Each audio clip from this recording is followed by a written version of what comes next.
You look great. Yeah.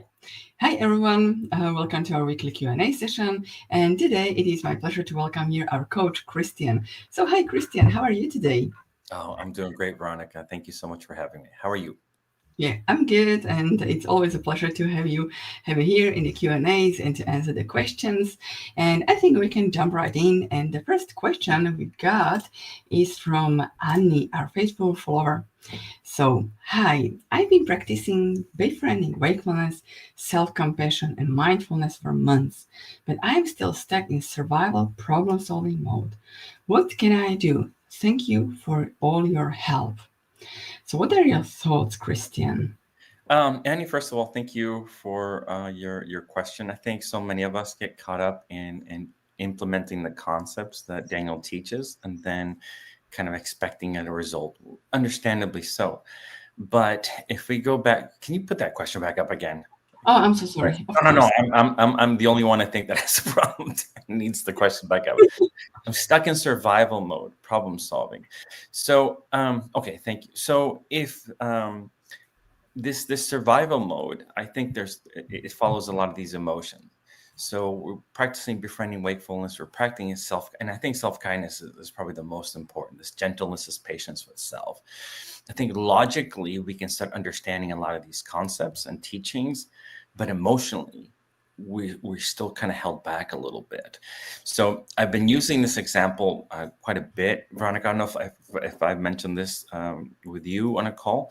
There's a video I saw, I don't know, maybe months ago. It was really interesting because the video is like a 5-year-old little kid, and he's in a pool, and there's like these ropes that are going across, like, you know, like lanes or something, and he's grabbing on to the little floaty rope, and his little feet are floating up, and he's freaking out. He's crying, he's screaming, he's yelling, and you see his mom come up and grab his legs and put his feet down, and he stands up, and he's only like in waist high water. So what I found really interesting about that is when he finally stood in the water, he stopped crying. Like, he looked around, he calmed down, but he was still hanging onto the rope. He was still grabbing on. And I think what happens is when emotionally or logically we start implementing something, we expect that our nervous system is already stabilized just as quickly as logical thinking, but emotionally we're not there yet. And so it takes time for things to stabilize. I think the repetition and the practice of these things, recognizing that you are safe, that there is no real danger, no real threat, even though it feels like it's dangerous or there's a threat, is a big difference. So we can be in our home with all these heavy thoughts, feelings, and emotions, and also recognize that we're safe. And so that takes a bit of an adjustment. And so this, once again, going back to one of the things that you mentioned, the self-kindness, this is a perfect time to continue to practice self-kindness and also bring in this new understanding that even though we understand logically what's happening, emotionally, it takes a little while for us to actually start to let go and starts to feel safe again. So that's my thought, Veronika. What do you think? Yeah, I totally agree. I absolutely love your answer. It really takes time until we can like really let go of this rope and like to feel the safety, even when we are in the midst of these emotions, and even if our life doesn't look perfect, we still can provide ourselves this kind of like safety and still continue live our life. And actually, it was like at the beginning of my coaching experience, and I remember a talk with Diego Somavilla, which is an Italian sleep coach, and I think he very nicely he described like uh, that insomnia is a vicious cycle.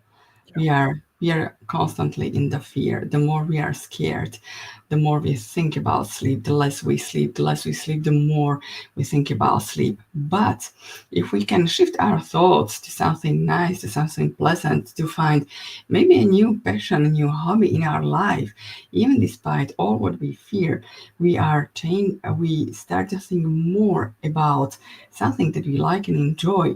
And insomnia has less space.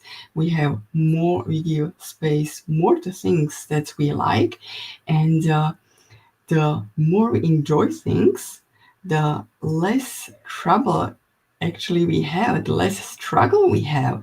And from what was once a vicious cycle, we can shift to a virtuous cycle, to do something, to create something nice in our life. And naturally, our brain will even also our brain will understand that what was one, what's just got us in these really difficult dark thoughts, would cause the struggle, when if we could invest all this energy into something beautiful, it will also affect us on the inside, so in more nicer and positive way. So that's what I wanted to say. I hope this makes sense. Yeah, that's great. And right, the new questions are coming in, and we have a question from Daniel. Hi, Daniel. I have trouble falling asleep and sleeping well when I'm not getting sleep in front of the TV or reading a book at night. How do I tackle this? So, what do you think? Sleeping well when I'm not in front of the TV. Yeah, I think most of us would have experienced this when it's evening time, whether it's 6, 7, 8, whatever it is, and we're watching TV and we start to doze off or fall asleep. I think what the best way to kind of explain this is that our brain isn't thinking or trying to do any efforts to make sleep happen. It's just completely relaxed. So it's not tracking, not monitoring. And so as we're engaged watching TV, it kind of brings that nervous system down. We're not as hyper aroused, and we tend to doze off. And then when we go to bed, oh, I'm feeling sleepy. And then we tend to have this or experience this Houdini effect that Daniel talks about, because we're once again monitoring or tracking. And so I think recognizing what's happening here is completely normal, that whenever we're in a state of not trying to make sleep happen, it's effortless. This is kind of where we can find that sleepiness sensation.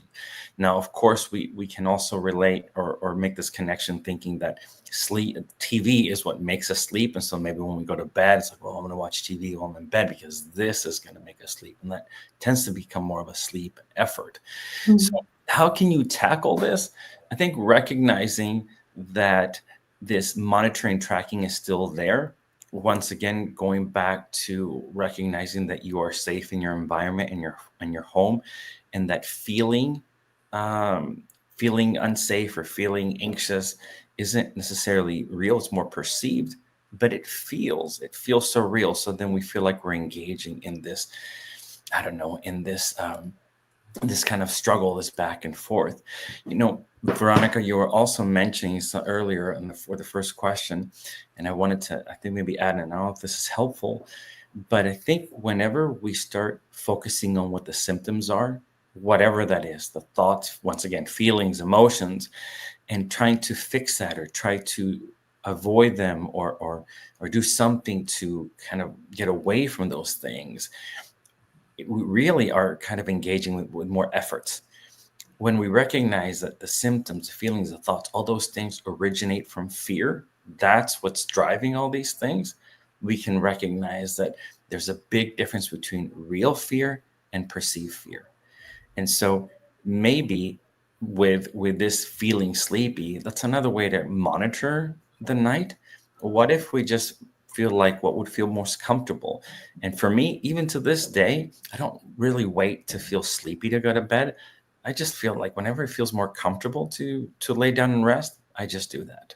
And then, of course, if I feel like I'm struggling or I'm wide awake or I'm alert or hyper aroused, go back to befriending wakefulness. What can I do to help pass the time? And also just recognize that there is no danger, there is no threat, but the feelings can be so intense that engages us and kind of creates this pressure. So thoughts, Veronika, what do you think? Totally agree. I don't have much to add. It's like really like the more we are trying to chase the sleepiness, the more elusive it becomes, because it's not that the sleepiness has vanished, it just has been covered by hyperarousal, right? Like what you mentioned, the Houdini effect. So, and also, just like, I can only again second that, sometimes it can become sleep effort, like, oh, I'm going to watch a TV, I have to watch TV, otherwise I will not sleep, right? Right. So when you just maybe you can experiment a little bit. What's going to happen if I go to bed without watching TV or reading a book? And then probably you might experience some wakefulness, you might experience some unpleasant sensations, but this is here for you to process it, not try to avoid it or run away from it. And maybe just a few of such nights and such evenings, and then you will not need any more of watching TV or reading a book in the evening, because you literally show your brain like, hey, even if you send me such discomfort, I can still handle it. I can still show my brain that I'm fine, that I'm safe, and eventually, yeah, I will sleep sooner or later. And yeah, this is something that can really help Daniel. And yeah, thank you for commenting, and I hope you answered your question. Right. We have a question from Hino Pris Alvarado. So, hi, Hino. I sorry if I'm mispronouncing. Hello. What you will consider it a sleep disturbance or a speed bump years later after going through insomnia? So, do you think this differentiation is important or not? Or what are your thoughts? So I'll leave that for you, and I'll kind of go with my own personal experience. Okay. Maybe we can cover this on both ends. So I remember, I don't know, maybe let's say make up a time frame. Let's say 6 months into it, I noticed that if I was struggling with sleep, whatever that looked like, right, or a hard time falling asleep or waking up or not, whatever it was, when I started defining things as a speed bump or anything like that, it made me still feel like I was an insomniac. I had Mm, insomnia. And so what I started doing was redefining things. Whenever my wife and I would travel or anything where I had any kind of difficulty, my mind would go to, this is an absolutely normal human experience. We all have it. mm, I don't have to define it. I don't have to explain it. I don't have to try and fix it. I don't have to do anything. Once again, I would feel more comfortable if I'm wide awake. What would be best? And I think going back to defining things, concepts, I think Daniel does a wonderful job of doing it so we can all understand and be on the same page, and we can use a term or a definition that we can all relate to. It becomes something that it's not unique or foreign to anyone. We've all experienced this. But I think after a while, when we start letting go of any of this, is this, am I having a speed bump or a sleep disturbance? Really, how about if you're just having a normal human experience? How about if you're just living your life like most humans? I was just talking to my wife a couple of days ago, and she said, it's interesting. I'm waking up really early right now. So I thought, so what are your thoughts about it? She goes, no, I just, I journal, I start writing emails. So I think it's how you define things, whether you continue to label yourself as somebody that's in a struggle or just having a normal experience. That in itself will bring down a lot of that fight or flight or that hyper arousal and just make it more normal, easier to transition because you're just having a human experience. mm. So what do you think, Veronika? Yeah, you put it really wonderfully. It's just a normal human experience. And, when I had insomnia and at some point I thought like I had overcome it, then I had a like period in my in my life that I was sleeping really fine, like after all those years. And I experienced like this kind of a speed bump. And I it at that point it would help me to see it as a just a speed bump or a sleep disturbance or anything, Right, because I didn't know what was really going on with me. But once you overcome insomnia already, you know what is this about. And just like you said, it doesn't really matter about the name, but what is important is how you relate to it, how you process it, and just acknowledge that such bumpy nights happens, right? So Right. yeah, Yeah, I agree. not much to it. No, that's it. Okay, cool. And then the question we have is from Darsh. Hi, I'm from India. Welcome. And I'm suffering from terrible insomnia. Please help. In night, I have disturbed sleep, and in daytime, hypersleep also jerks. My body is getting weak day by day. I have a child to take care. I'm really sorry to that you are experiencing it. What are your thoughts, Christine? How would you support Darsh? Yeah, yeah, that's terrible, especially when now you're again, it's both. It's so much heavier when you have the responsibility of taking care of a child, but at the same time, that can also be beneficial. It really depends on how you look at it. So, struggle at night, and then daytime, this hypersleep also jerks in my body. So, as we've discussed earlier, it's so much about how we respond to what's going on that either creates more pressure or we don't feel like there's a danger or a threat. I'll go over the physical symptoms like the hypnic jerks or heart palpitations was really common, especially for me. That's what I experience a lot. Numbing of our head, ringing, buzzing. Like the list is almost endless. Digestive issues. I mean, it's literally endless. And what I would say is, if we're struggling with insomnia, if we're not sleeping, are we catastrophizing throughout the night? Are we having this emotional struggle throughout the night, catastrophizing? Oh no, what's going to happen tomorrow if I don't sleep? How am I going to respond? I'm not going to be myself, right? If you can think about somebody going throughout the entire night thinking, catastrophizing, being scared of what's going to come, that already in itself is very emotionally exhausting. There's a tremendous amount of fatigue. And now if you attach physical symptoms, now that reinforces to really think that now this is really bad. Not only am I not sleeping, not only am I exhausted the following day, I'm thinking all these horrible thoughts and feelings. Now I'm having physical symptoms on top of it. So this reaffirms that this is really bad. This is a tremendously difficult struggle. I need this to change and this to stop. And now we have the responsibilities of taking care of a child. So that's a tremendous amount of pressure. Now, I don't know if you've heard this, Veronica, but I use this a lot. This is Coach Michelle mentioned this a while back when I was going through the coaching training. And I think it's so simple, but so beautifully stated. You described if we were watching like a nature show and we watch this like rabbit being chased by a dog.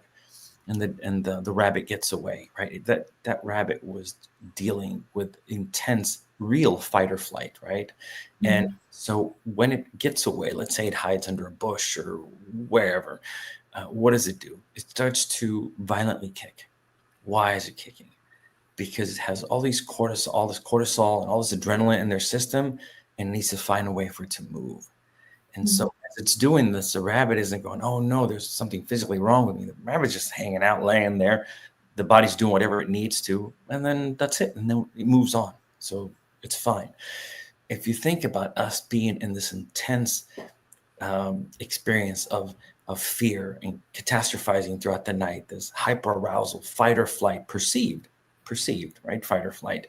The brain doesn't know the difference between perceived and real. It's experiencing all these feelings, and it's incredibly intense. You can understand how these physical symptoms start to arise, start to come. When I was dealing with this, and I never dealt with hypnic jerks, but I did deal with insanely intense heart palpitations that I felt like they just went on and on and on and throughout the night. And when I was able to reframe and see that, number one, the insomnia is caused by this perceived threat or danger, that it would be super helpful for me to start retraining my brain to see that there is no danger, that we are safe. All of this is perceived. And then all these physical symptoms is our body just being an overload, just dealing with this intense hyper arousal, fight or flight sensations. And so this is a way for the body to move energy. And so when I was dealing with these heart palpitations, they felt terrible. They felt scary. But when I realized this was the way that my body was using this to move energy, then it was helpful. I didn't need to fix it. Didn't need to do anything, just to let it be. And so I think reframing can be incredibly helpful with all of these steps that you're struggling with. Of course, again, no medical advice. And if we are feeling that there's any illness or concerns, please check with your doctor to make sure that everything's okay. But I did the same thing. I had everything tested inside and out over and over again, had my heart checked several times, and I was perfectly healthy. So I think it can explain a lot of these things, that the root cause of so much of this is fear. And so understand that we can through this program show you and teach you how to start to retrain the brain and how to perceive things and reframe things in a way where we can get past it and recover. Veronika, what do you think? Yeah, totally agree. And maybe just one thing what got my attention in her message was that I'm suffering from terrible insomnia, but terrible insomnia in night. I have disturbed sleep, and in daytime hypersleep.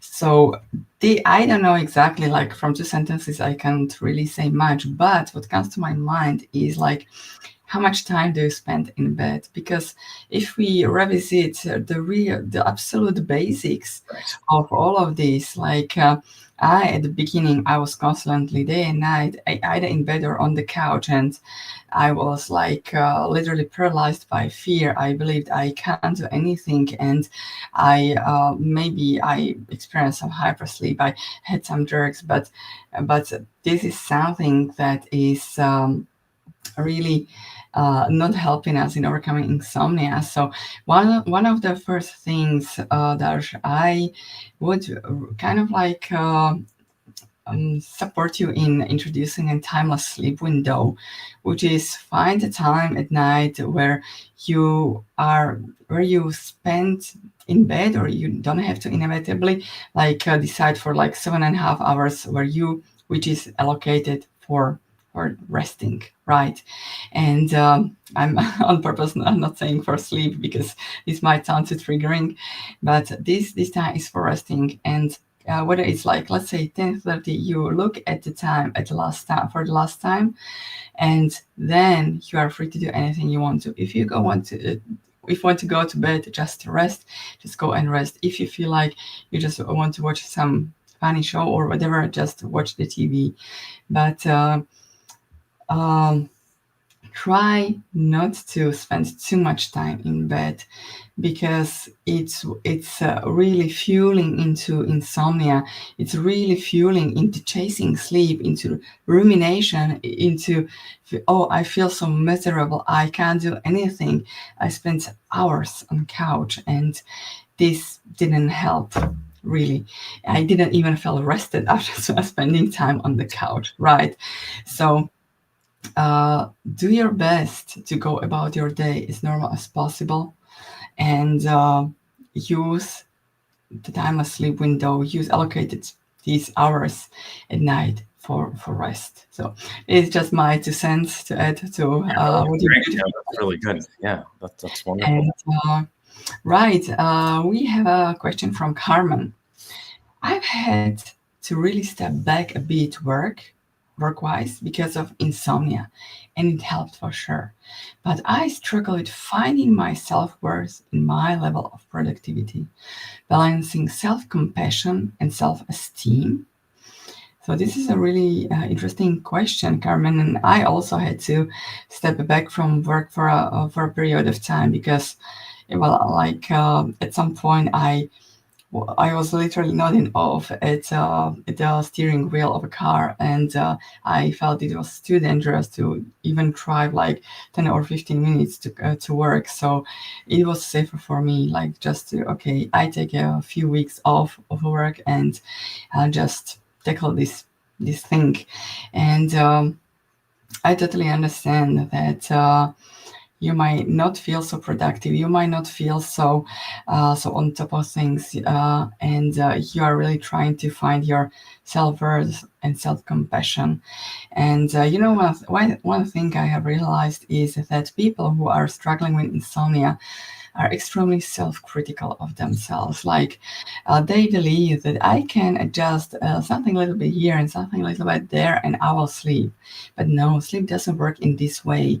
And you know, uh, if you would just compare it when somebody is sick, like had like I don't know, like pneumonia or fear or whatever, are you? Are they so self critical? Are they assessing their level of productivity if they are laying in bed in fever? I don't think so.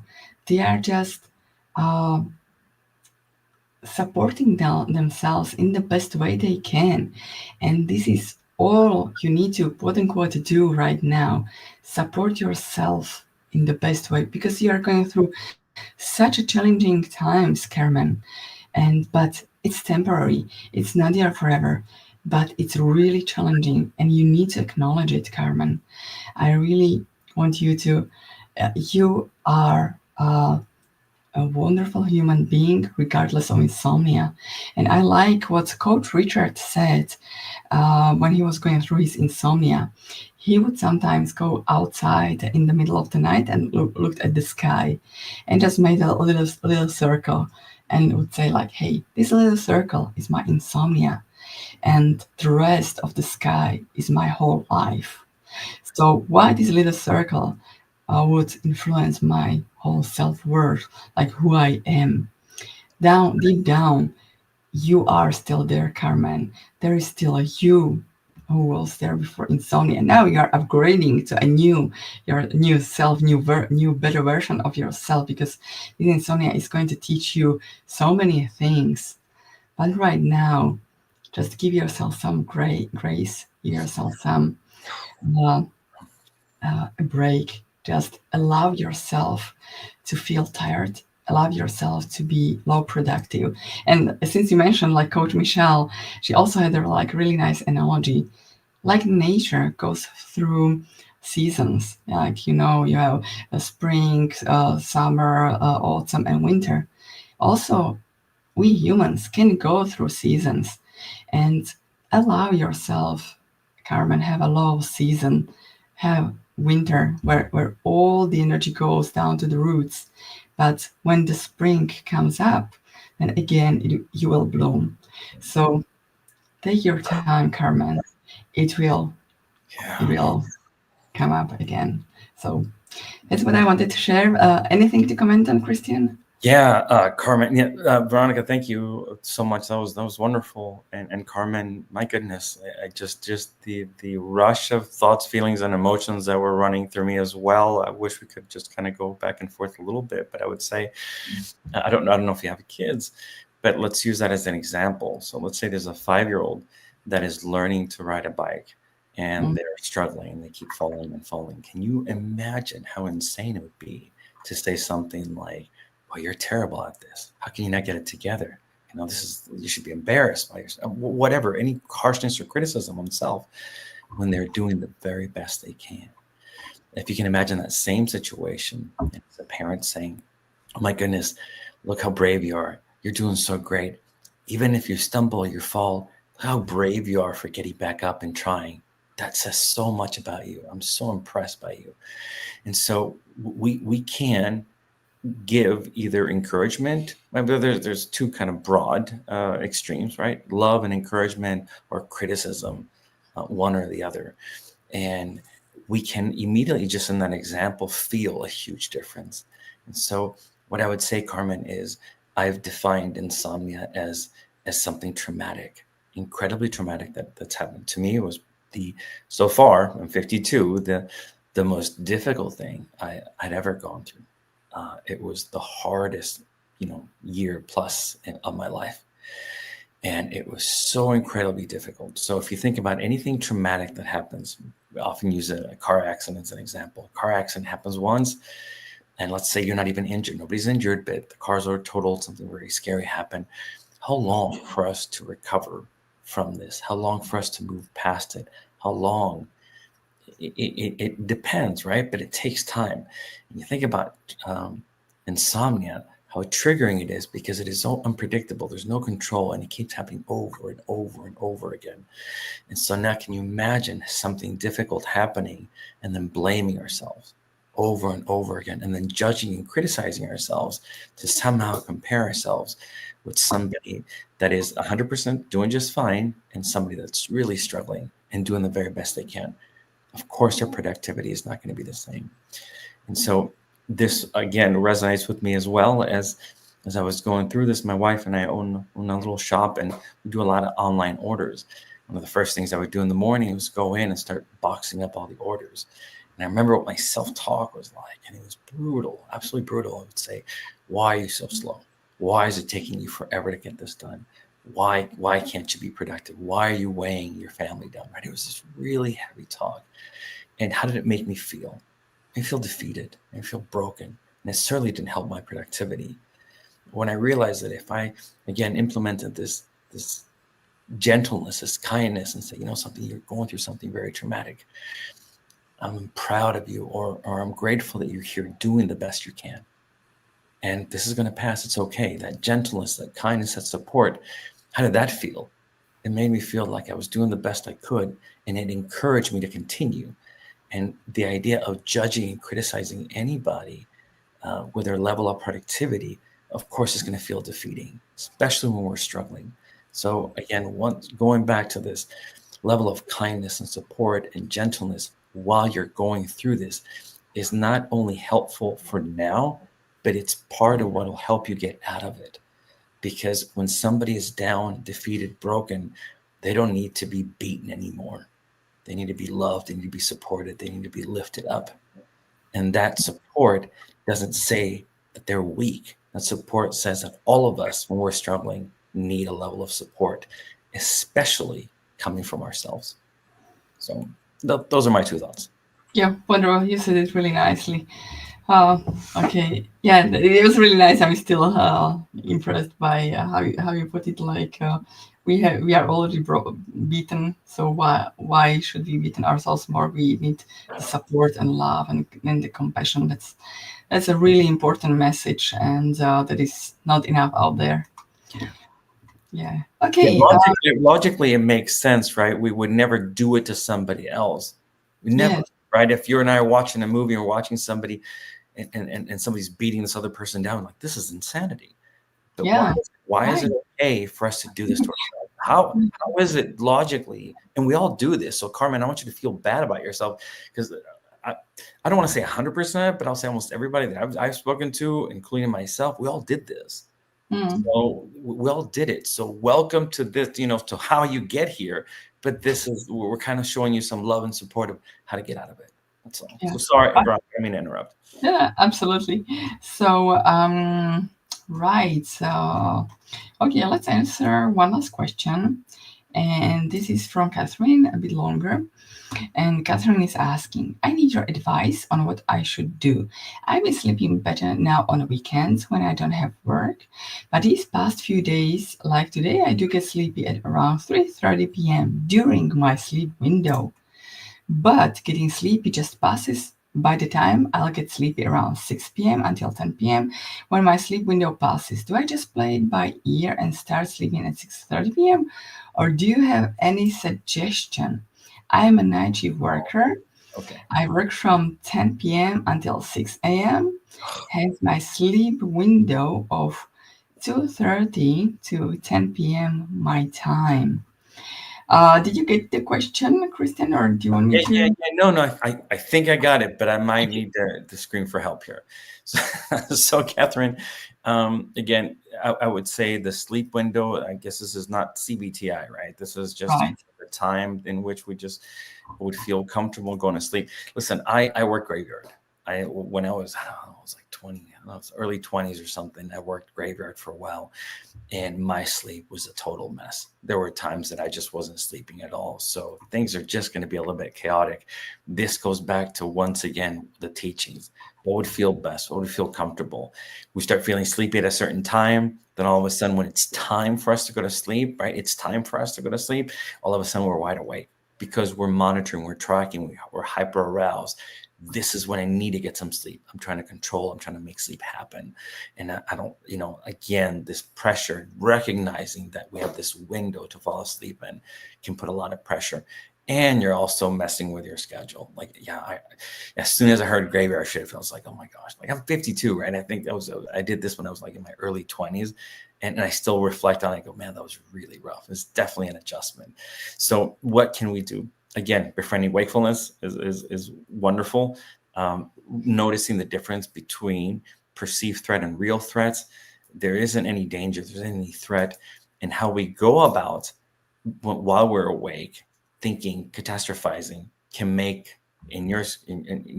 based on your schedule, the nights while you're working even heavier.